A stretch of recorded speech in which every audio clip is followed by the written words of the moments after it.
Hello, good evening everyone. Hi, मेरा नाम है साजिद एंड आप लोग को आज जो पासवर्ड कैसे चेंज किया जाता है, जो बहुत सारे बंदे मुझे कमेंट किया है, तो मेरे पे लॉगिन नहीं हो रहा है बोल के। सो मैं आज उन लोग के लिए लेके आया है। सबसे पहले आप ये एजीए ऐप पे जाना है। उसके बाद मैं अपना लॉगआउट करके देखता हूँ, पहले लॉगआउट कर लेता हूँ, अभी तो मालूम होगा। तो उन लोग का ये ऑप्शन आएगा, ऐसा ऑप्शन आएगा।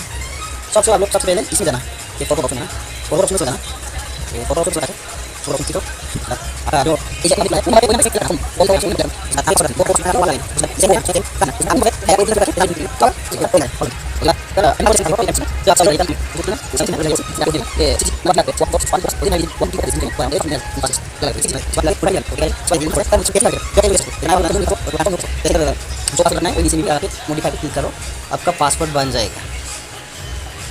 सो आई होप आप लोग समझ गए होंगे। वीडियो अच्छा लगा तो लाइक करो एंड सब्सक्राइब कर दो, और जो जो न्यू मेंबर्स हैं उनको